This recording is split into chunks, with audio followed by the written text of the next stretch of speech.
Today we're talking about the Super Beatdown in Super Bowl 48, the commercials, Bruno Mars, and why HBCUs had a big weekend, plus our Beasts and Busters on That's What She Said Sports.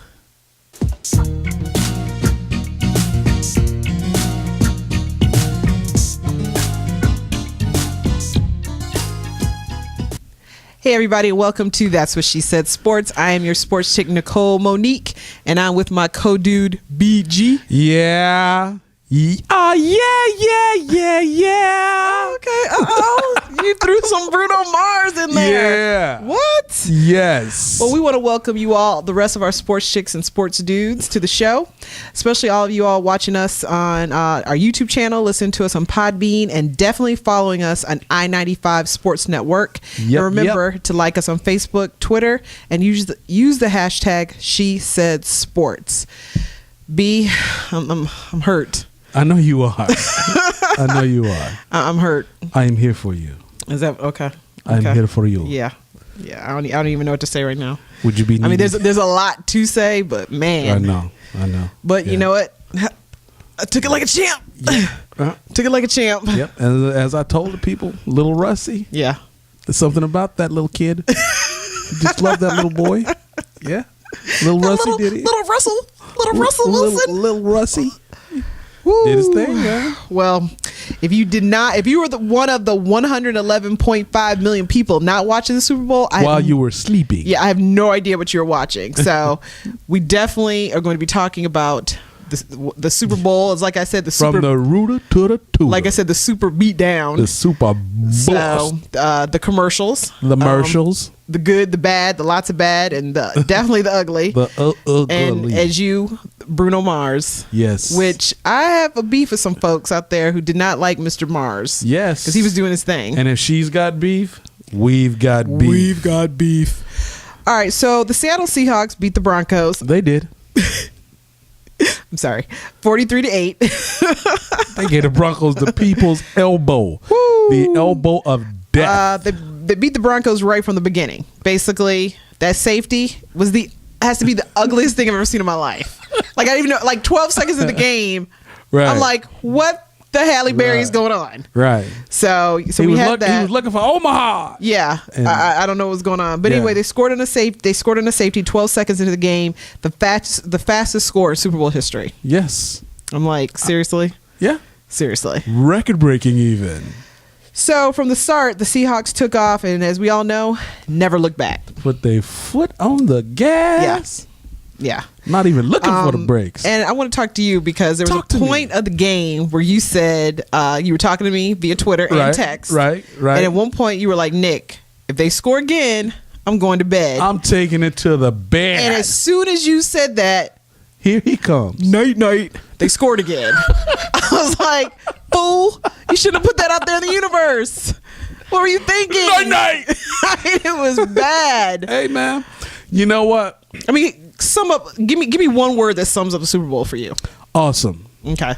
It wasn't good because I like a competitive Super Bowl. Right. You know what I mean? Right. You got 1 versus 1, offense versus defense. Yeah. You know, both number 1. But I mean, you want a good old fashioned fight. Yes, but I'll tell you what. For me, the thing that really made it a game is that all phases of the game showed up. So I mean, I was. For the Seahawks? But of course. Yeah. But of course. Yeah, their special teams, their defense, their offense. But of course, Pete Carroll's gum. Right. All that was on the menu. You know what I mean? For the Seahawks. Yeah, everybody showed up. You know, but I mean, you know, might I say it again? You know, I said Little Rusty was going to do it. Yeah.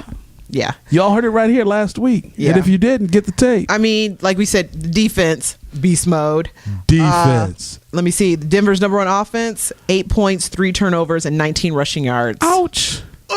Again. Ouch. It was just, like I said, for 60 minutes, they owned Denver. I mean, I felt paralyzed. We'll cry for you. I'm just saying. Yeah. All right. That's where I am, man. Okay. That's where I am. So let's kind of break down the Seahawks and what they did. Break it down. Like you said, little Russell Wilson, 18 of 25, 206 yards, 2 touchdowns. What? Strong safety, Cam Chancellor, beast mode. Hey, you know what? And where did he come from? Can we stop right there for a minute? Sure. That dude is a grown A man. Yeah. You hear me? Yeah. With grown A-man strength. What? I mean, he took Demaryius Thomas like he was a little boy. Like, hey, just, look at here. Just hey, move come here. over. Come here, young man. Just move. Come here, young man. Come here, young man. Don't run for me. I mean, he was like Ludacris. When I move, you move. Just like that. I mean, come on. Yeah, man. Defensive end Cliff Averill made life difficult for the Broncos O-line like never before. He caused Manning to throw the interception that linebacker Malcolm Smith, also the game MVP, ran for 69 yards. He broke up 2 passes and made 3 tackles. And it was just like, it was all about pressure. Yep. And Manning had never seen that kind of pressure all season. Okay, seriously. And the feeling's killing me. I'm glad you're enjoying this. Yes. But I mean, they were too fast, too strong, too furious, too much. Yes. Too getting on my nerves. You know what, man? I couldn't even argue with people on Friday after I left my establishment that actually pays me. You know, the first thing that came out of people's mouth, are they a legitimate number 1 defense? Yeah. I said, why wouldn't they be? You know what I mean? Right. Oh, but you got paid. No. I said, let me tell you something, dude. Smoke and mirrors are just that. Smoke and mirrors. Yeah. And when it comes to playing defense will win every time. Yeah. And I'm not just saying that because I'm a defensive guy on the defense side of the ball. Okay. You know, that experience a great defense. Okay. You know, but I'm just saying. We're just wondering how many times you can say defense. I love defense. Defense. But at the end of the day, man, you know what I mean? And I will take just a simple adage. On a bunch set, Yeah. told people if they take that bunch away, watch how confused Payton will look. True Honestly, enough. it almost seemed like there was too many guys in the field. Okay. They were moving so fast. It was like, is there extra guys? Because I know what was going on. And speaking of fast, you had wide receiver Percy Harvin, that 87-yard kick return that opened the second half. Okay. Seriously. Okay. I mean, you know, we like. Right. Woo, yeah. Second half. Momentum. Second half teams win the game. Half. You got to wait to the second half because we're going to make adjustments. And right. And before I could put sauce on a chip, grab a chicken wing, and say something to somebody, it was like, okay. What had just happened? Right. Yeah, stymied. Just punch drunk. Whew. You know, with the little Tweety birds flying around, the whole 9. So with that, folks, you know, again, I'm just going to put it out there. Denver got their ass beat. Okay. Okay. I mean, just just flat out. Yeah. They got beat. They got their cans kicked. Plain and simple, what happened? So now, needless to say, I was terrified to turn on the radio. Right. And even, you know, just sports shows. Because you didn't want today. to hear that. Well, no. I respect the Seahawks and what they did. The better team won. Right. And I even said that on Twitter. Congratulate them because guess what? You're the better team. Right. But let me tell you what pissed me off. Okay. Real talk. I feel like when the rappers... Real talk. Word up, son. Straight up. No doubt. Bring it home, man. You know what I mean? That whole Payton and his legacy. Oh, my God. Yeah. That got on my freaking nerves. And I just want to say to all of you right now, stop it. Right. This man's body of work speaks for itself. Absolutely. Why are we continuously having that conversation? And then people have the nerve to want to bring up on Twitter Eli, Ben Roethlisberger, Tom Brady, whose asses were sitting at home and weren't even in the Super Bowl. Don't bring up people who aren't even playing. Okay? And you trying to tell me Tom Brady could have done something to that Seattle D? No. Tell him why you mad, son. I'm just saying. Tell him why you mad, son. That thing was so irritating. Okay? Dang, I feel like I need to go to my room with no dessert or something. Dang. I mean, the bottom line is, are we forgetting that this man has won Super Bowl? Has won one. You know, it's like they keep forgetting that. But I don't understand with the media, some of them, it's like they get talking points and they just have to drive that home. Well, first of all, a lot of times I feel like you said, these are talking points and sound bites that so many people have regurgitated over the years, right? That they're making something out of nothing. We got a word for that here. Okay. It's called lazy. Yeah. So. Yeah. And another word is called BS. Yes. Because you have this man who had a full long career. Okay. Mm-hmm. He just didn't start like 2 weeks ago. Right. Okay. He represented when he played for the Colts. Right. Then got hurt, came back and played with a new team. 4 cuts to the neck bone. Right. You know what I mean? Right. But it just kills me. And look, folks, I get it. His playoff record, he's 11-12. Right. The whole conversation, can he play in the cold? But do people forget Tom Brady lost 2 Super Bowls? Right. Eli Manning, 27 interceptions this season. Played like crap. Whoa. I don't even know where Ben Roethlisberger was the first 6 games of the season. Okay, Yeah. Drew Brees. You know what I'm saying? It's like all of a sudden they got to put everything on him, Right. and I just don't get that. Yeah, well, you know, the fate of the free world of football does not lie on the shoulders of one Peyton Manning. Well, and I just want to make sure when you were watching the Super Bowl, Right. you saw that he was actually throwing to folks. Like he wasn't the only one on the field. Right. Okay, I just want to make sure. Yeah. Because you would think he was the only one who was playing. Yeah, he's throwing and catching. And I remember seeing Wes Welker running around like a chicken with his Right. head cut off. Right. Decker was doing I don't know what. Oh, no, Decker was getting a hot dog. No Sean Marino. Yeah. Did not show up. I Right. mean, you know what I'm saying? So, No show Marino? Yeah. So Okay. everybody played a part, but Right. you would think Payton just did it. And then let me tell you the thing that really, really got on my nerves. Go ahead. When they were saying it looked like he just gave up. No. It didn't look like he just gave up. When you are getting your ass handed to you, Okay. you do have a look in your face like, oh my God, I was not ready for this. Right. For people to have the audacity to say in 2 weeks he didn't prepare, and that the Denver Broncos, what were they doing? Seriously? Right. This is the Super Bowl. Right. Okay, this wasn't just like game 7. Of course they prepared. That's so Right. stupid. Right. You know what, though? I mean, you know, it wasn't enjoyable because, again, I'm a competitive guy. I like to see competition. I like to see a good Super Bowl. But on the other side of the coin, man, I mean, you got to give it up to Seattle because they did exactly and thank what you they needed to do for to saying win the that. ball game. Thank you for saying that, because at the end of the day, while you're so concentrated, you know, some of these folks out there on what Payton is and is not going to do and his legacy, and is he going to come back and he should quit and blah, blah, blah. Can't we just say again, Denver got their butt beat? Yeah, and leave it that. And Seattle was the better team. Isn't that the game of football? Right on. If right you are on. a true football fan and have watched it over the years and studied it and have remembered some of those games that were just like, Right. oh my God, that's what happens. Yeah. Are we forgetting the Patriots with the perfect season? And then they met the little Giants. Right. And they met a little boy named Eli Manning. Right. Who came out there looking like he didn't know what was going on. Getting his And grown what man happened to on. their perfect season? Thank you. Yep. So it happens. Right. But you would But see- think they're like, oh, well, 43-8, this could hurt them. They're going to be glad it was a 43-0. Dude, you're talking about the Super Bowl. This is not a regular season game. Right. You are at the pinnacle of footballdom. Yes. When you get here, I mean, it's going to happen. And it was Seattle's job to run on them. Seattle did not let up because Nope. that's their job. This Right. is the Super Bowl. You were Right. dominating. You were saying, I'm number one. The defense was like, you are not getting any points. Let me tell you, those 8 points, they earned those 8 points. Yeah, man. And seeing all my football purists out there, they would simply agree. When Seattle had them down, they did exactly what they needed to do. Turn up. 29-0. Does anybody not remember that? Yeah, man. 29-0 when I Right. even thought I had a chance, and next thing you know, was that an interception? When you have a defense that's playing lights out like that, Right. I mean, there's nothing that can stop them because they're so amped up Right. and they're so ready for that next play. Everybody's looking to make a big play. Yeah. You know what I mean? And then too, I mean, they're probably one of the faster defenses that you're going to see. Yeah. You know, to get a little bit of pressure on Payton, that wasn't enough. Right. You had to take away his first, second, and third options. Right. And I told people that rub route is going to end, and Seattle did it. Because normally Payton can release, he has a 2-second count. Bingo. They obviously had studied that. Right. He couldn't, in 2 seconds he couldn't do anything. They had covered his receivers so well. Right. It was like 8, 9, 10 seconds. Payton is not used to holding the ball that long. Yeah. It's like snap, okay, release, or snap, hand it off. He couldn't even do that. And when was the last time that Payton saw 2 high safeties? Right. Hello? Right. So, I mean, you know, Seattle game planned well.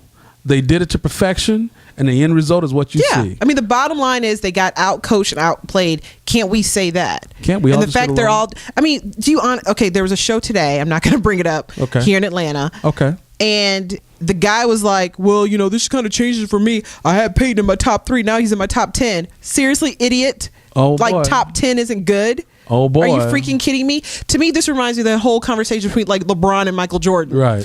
Well, you know, LeBron's not Michael Jordan. Who is? Hello. Okay. A lot of people aren't Michael Jordan with 6 rings. Kobe is not Michael Jordan. No. But you gonna tell me LeBron can't be at least your top 10 or your top 5? Right. Child, please, as Ocho Cinco would say. I don't want to hear that mess. Even. I don't want to hear that mess. That's crazy, but, man. Like I said, if I sound a little perturbed, Yeah, you got some things on your chest. Yeah, I am. You got some things on your because chest. that really pisses me off. I We know, just going to man. dismiss his resume. I know. Yeah, But I mean, but it then was. too, I mean, that game was brutal. But you're Right. gonna tell me when he's up there getting doing his Hall of Fame speech, we're gonna be like, man, remember that Super Bowl? And he will be a first balloter. You heard it Right. here first. First ballot, he's going in. Right. You know, but it's like we say all the time, we have to consider the source. Some of these people who are putting the stuff out there in the atmosphere are people who have very little to offer. Yeah. So, I mean, when you're doing it like that, it's like, okay, whatever. You know what I mean? Yeah. You don't account for much anyway. Well, and it's just that whole thing. It sounds good and you can get people all rah. But let me tell you, what we do here at That's What She Said Sports, affiliated with I-95 Sports Network, right. Real people, real talk. We keeps it real. That's what we do. Up in this piece. Okay. Yeah. So with that, let's talk about those real Super Bowl commercials. Okay. It was only, now I wrote down, it was like spades to me. All right. It was like 3 in a possible that were halfway decent. Well, I'll tell you the cutest one that I loved. Okay. It was a new Cheerios commercial. Right. With little Gracie. Right. Where her dad's trying to tell her, things are going to change. Right, you got a little brother coming, and she was like, but with that, I think I'm going to need a puppy. Right. I thought that was really cute. Because I like Cheerios, who are basically telling all those races out there, bam, we're going to do another one. Anti-hound. Right. How you like me now? So I love that one. Right. I love the Budweiser, the Hero's Welcome. Oh yeah, that one was very genuine, very touching. That was a tearjerker almost. Yeah, man. I was like, that was like a little mini movie. It's crazy because you find yourself watching intently, and this is just a commercial. You was like, right. But see, Super Bowl commercials at a whole different level. You are going to watch every commercial, right? And that's what was so disappointing because obviously the game was not going well, right? But the commercials just really lackluster this year. Yeah, they were lame. They were lame. You had a couple cute little Dorito commercials here and there, but I didn't like bust out laughing. Like there wasn't one where it was like, man, I want to see that again. No. Not a and one. Before we used to have those, right? I really don't know. I mean, and you and I have been kind of toying with this for weeks beforehand. The Super Bowl just didn't have that. It didn't have that hype, that pre-hype before, right. And it was the weirdest thing. Is it because of where it was played, or the teams that were involved? Well, we kind of had touched on this before in another show. The weather was such a factor, right? And then it ended up being 50 degrees. Yeah. So it was kind of like it kind of took the air out of it. It was like everybody wanted a blizzard. Then we could say, "See, we told you having a cold state it would suck," right? And it didn't. So now it was like the deal looked brilliant. Well, and that's dangerous. That means that it could actually be in Green Bay one day, which is kind of scary. But then I also think for us here in Atlanta, right? We had snowpocalypse. We did Snowmageddon. Yeah, so we had some ice issues. Ice, baby. So it just kind of like it took. I don't know. It was just really, for me, it was one of the weirdest Super Bowls that it really wasn't a lot that led up to it. I think maybe because we had so many weeks too. We were talking about Richard Sherman, right? That we really didn't break down like the Broncos and the Seahawks. We really didn't like break them down, right? So we didn't give them credit where credit was due. Oh, I forgot to tell you, I wanted to mention the Radio Shack commercial where they're getting rid of the 80s. I did like that. Yeah. That was off the chain. Yeah, but what commercials did you like? The Volkswagen commercial I thought was pretty cool. Which one was that? When for every 100,000 miles, one of the engineers gets his wings. I hated that one. Did you? Yeah. It's kind of eerie for you? It was just stupid. Oh. Yeah, and then she said, and then rainbows come out their butt or something like that. Yeah. So. Yeah, I thought that was... Okay. Could you give me another one, please? No, let's move on. No. Let's move on since you want to. I'm sorry. I'm still real hyped. I see. So. But it wasn't me. I know. It wasn't me. I'm sorry. Okay, don't squeeze that like that. Oh, I'm yes. sorry. Yes. He had some shoulder issues and then I hit his shoulder. Sorry about that. Yes. All right. Well, then let's talk about what we could both agree on, halftime show. Yeah. Yeah.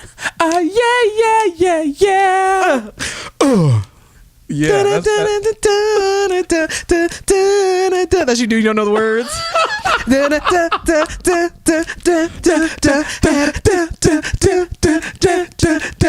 a show.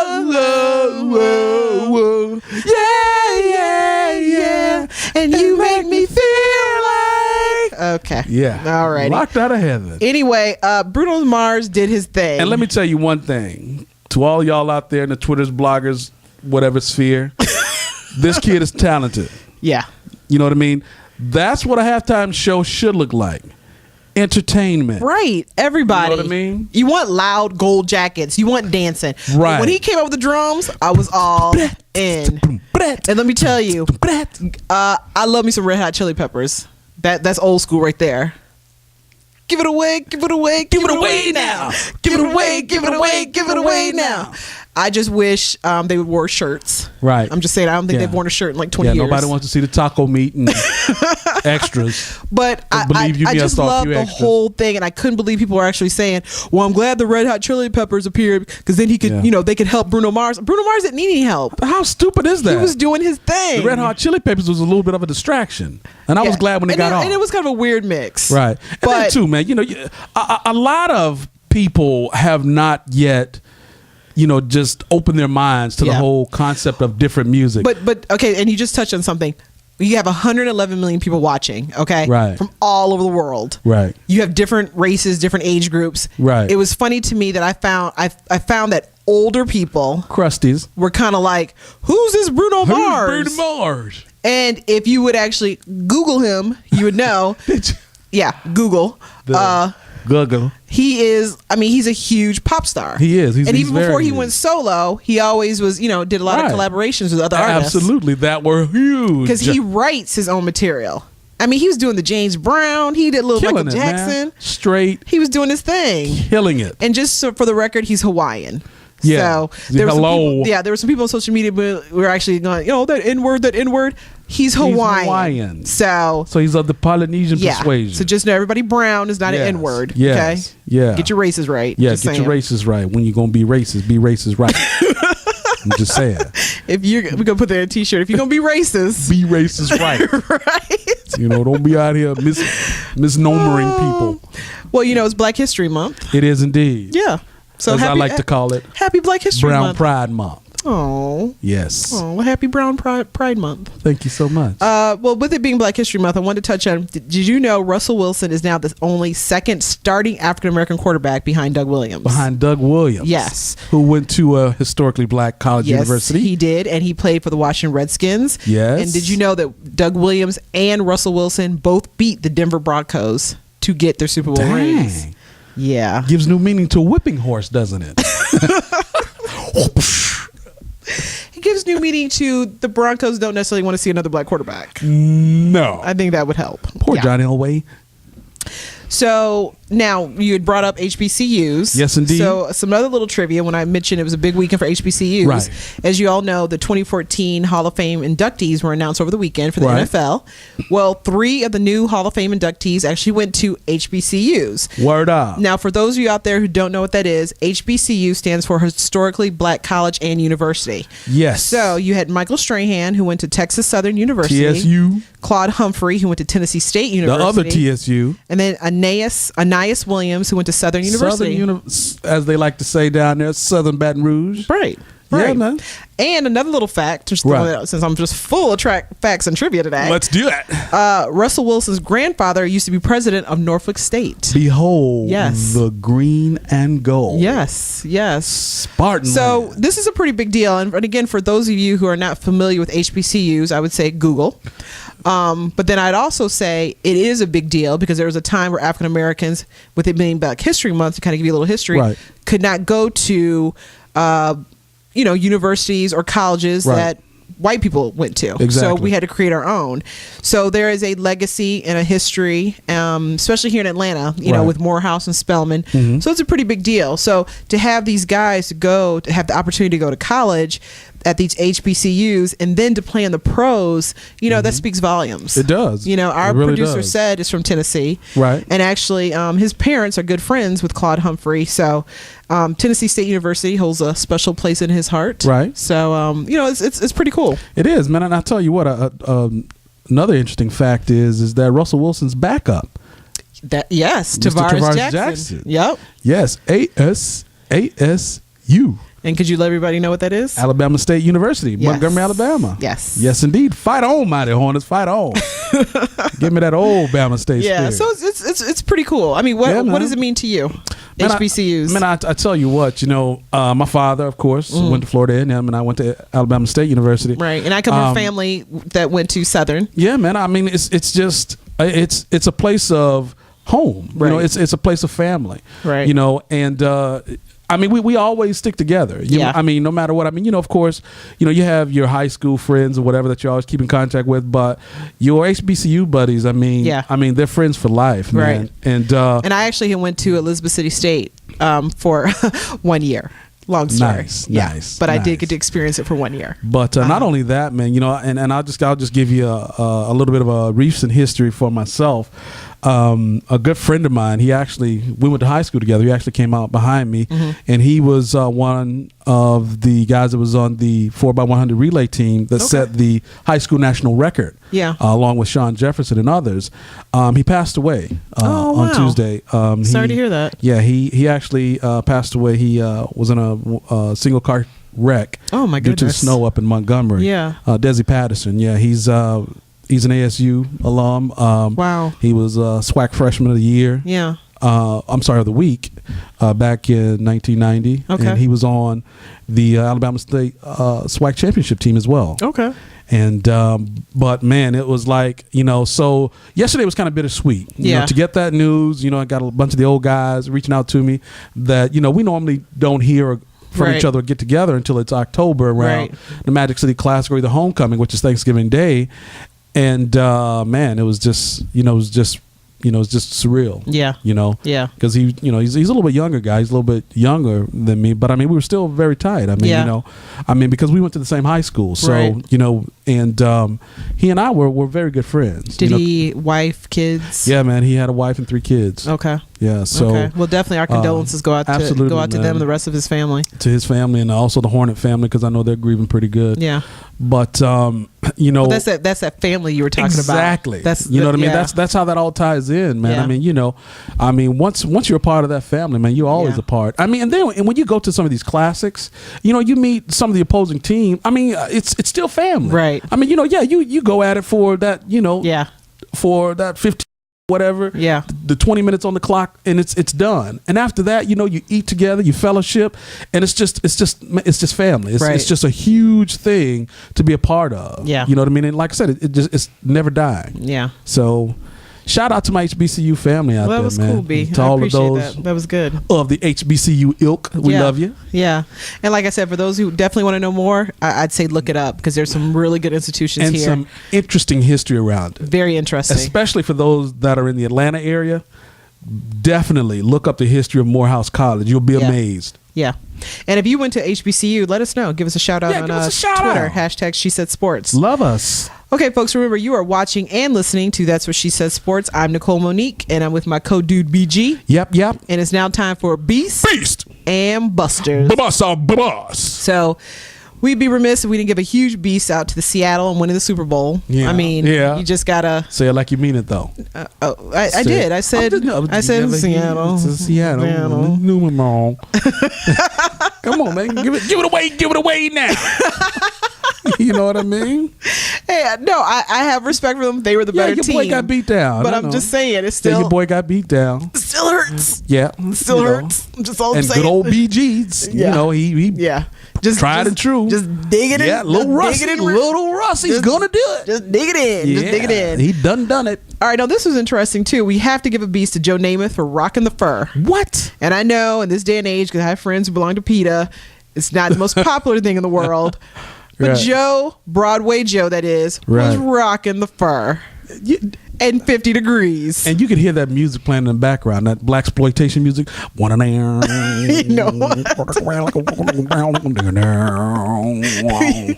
Was he Shaft? I know.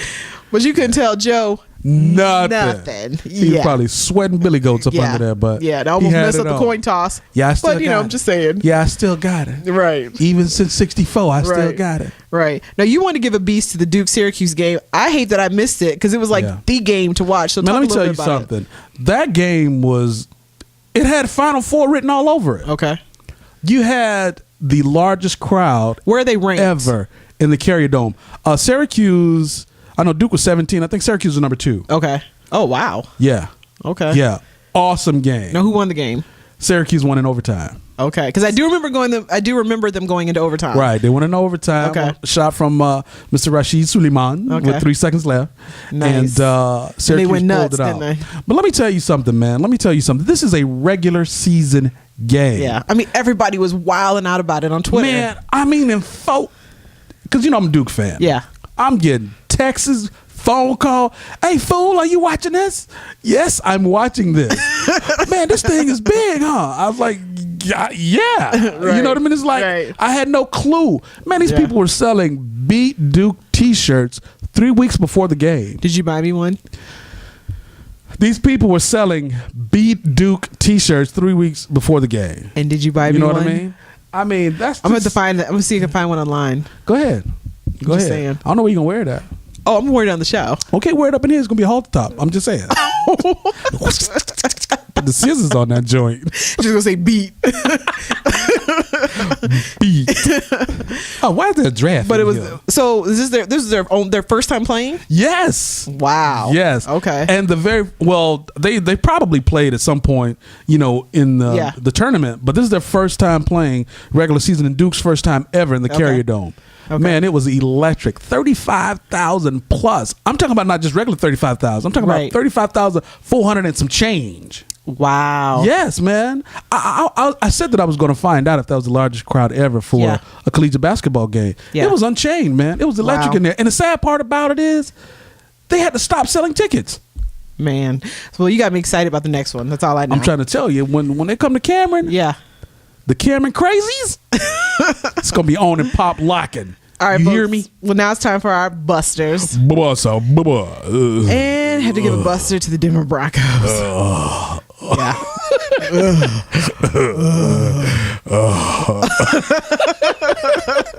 Sound like Beavis and Butthead. But yeah, I mean, hey, like I said, my team got their you know what beat. I did go nuts with saying the ass word, but hey, it's all went good, a little man. crazy. You are passionate about Payton, not necessarily Broncos, but about Payton. I believe in what's right. Okay, and all right. That's what I was trying to fight for. What's right. Yeah, okay, and I was too. And me and Little Russie, we did it big. I also have a good buster to that GoDaddy commercial with the Hulk-like men running. And then Danica Patrick was actually on one of those bodies. That was very disturbing. Excuse me. Yeah. I almost threw up in my mouth a little bit. And then another buster to some of those long car commercials that didn't mean anything. Those Ford Fusion commercials. Yeah, Sed was over watching the Super Bowl with us, and some of those commercials we'd be all in. I mean, me and Sed were like, "Oh yeah, here it comes." What was that? Was that a Was that a Maserati? Okay, we can't even afford a Maserati. Why do they even have a commercial? Right. Nobody. Just because? Only that 0.5 could actually afford a Maserati who are actually watching. Hello. The rest of the 111 million of us, no, it's not going to happen. Right. Which is crazy. Yeah. All right, folks, we also want to give our condolences to Philip Seymour Hoffman's family. He's an actor who was found. We lost a good one. Yeah, he was found dead in his apartment in New York. If you're not familiar with him, amazing work. He won an Oscar for Capote. He's been in movies like Doubt. He's been in movies Hunger Games. Boogie Nights is one of my favorites that he was in, and it was just it was just 46 years old. Right. I mean, what can you say? Young man. We also want to give our condolences to Tommy Aquino's family. Now, Tommy Aquino, he's a former factory Yamaha rider who most recently raced in the British Superstock Series. He was killed and a second man was seriously injured Sunday in a car crash in California for motocross track. He was only 21 years old. Wow. And that's sad too, because we always see those different types of sports and you're like, man, they're so dangerous. Yeah. And then unfortunately something like this happened. So that was pretty scary too. So definitely want to give our condolences to the Aquino family. Absolutely. Folks, thank you for watching and listening to That's What She Said Sports Talk Her Way. Remember, you can catch us on Podbean and iTunes and our YouTube channel. Definitely listen out for us on the I-95 Sports Network. Be sure to visit our website, twssports.com. Follow us on Twitter. I'm at TWSS Sports, and BG.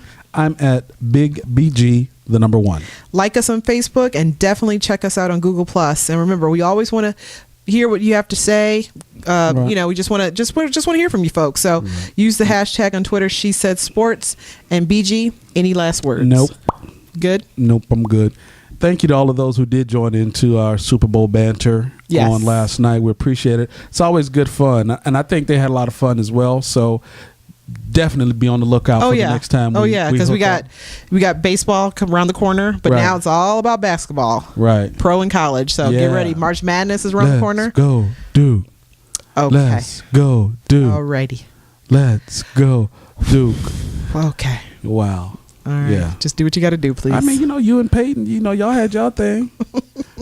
But it's over now. You treated me so bad. Over now. Yeah. Okay, let's keep it moving. Yes, it's okay. All right. Where's your little T-shirt? Okay. Your little Broncos T-shirt. I was hoping we could wipe the.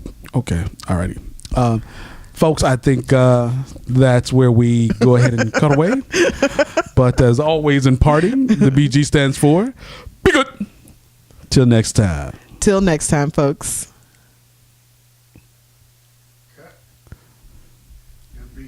What happened? Oh my God! What did he do? What did I do? Look at your shirt. And look at the background.